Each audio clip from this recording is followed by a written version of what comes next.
Mengapa dalam 4 tahun terakhir pembangunan lagi gila-gilaan tapi perusahaan BUMN karya-karya punya hutang besar dan bahkan merugi?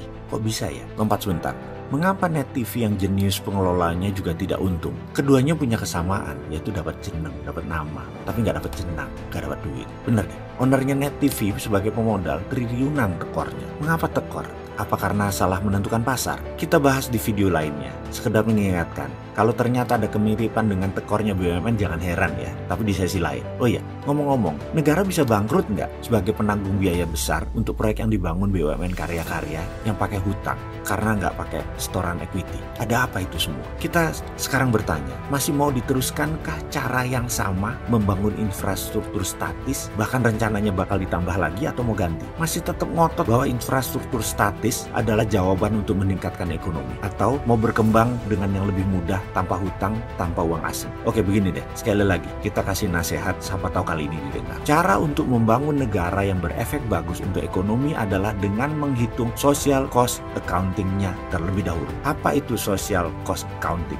Kita jawab dengan pertanyaan lagi. Tahukah studi Cornell University tentang Indonesia, tentang 5.7? Pernah dengar? Nanti kita akan bahas sana setelah social cost accounting kita jelaskan. Kalau kita buat baju, punya pabrik baju, maka kita harus lihat efek multiplying, bisnis sampingannya. Misalnya, baju tadi perlu kancing, maka perlu juga dibuat pabrik kancing, perlu dibuat pabrik pewarna kain, perlu dibuat pabrik kain. Itu adalah bisnis satu layer, bisnis masih satu lapis, tapi multiply. Kita lakukan further derivat atau turun lagi ke bawahnya. Kita melakukan perhitungan, accountingnya. Lebih detail lagi tentang bisnis turunannya. Kancing tadi dari bahan apa? Dari plastik kah? Bahannya dari besi kah? Dari batok kelapa kah? Pabrik kain misalnya. Kita turunkan. Benangnya dari jenis apa? Dari kapas kah? Dari polyester kah? Social accounting itu menghitung ongkos sosial dari setiap efek ekonomi yang tumbuh ke samping karena multiply dan tumbuh ke dalam karena derivatifnya. Dari setiap rupiah yang dimanfaatkan harus timbul efek minimum 5,7 kali dari uang tersebut. Maka layernya harus 12 kali kalau di Cina. Atau kalau di Amerika minimum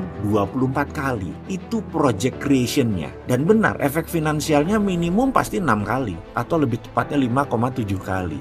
Jadi kalau Indonesia cetak 5.300 triliun rupiah dari jaminan senilai 53 triliun, karena emasnya kita nilainya 53 triliun, social accounting-nya harusnya tercipta 5,7 kali dari 5.300 triliun. Atau dalam bahasa sederhananya, setiap orang akan menyentuh uang yang sama 5,7 kali. Agak rumit menjelaskannya, nanti kita akan sederhanakan. Sekali lagi, kalau kita punya uang 10 juta, maka di akhir tahun kita pasti dengan mudah harus punya uang 57 juta. Itulah 5,7 kali rumusnya. Itu disederhanakan. Sekali lagi saya ulangi. Kalau di awal tahun Anda punya uang 10 juta, di akhir tahun Anda punya 57 juta atau 5,7 kali. Itu kalau cost accounting-nya benar. Sekarang, untuk membangun itu semua, kita wajib punya proyek 12 lapis.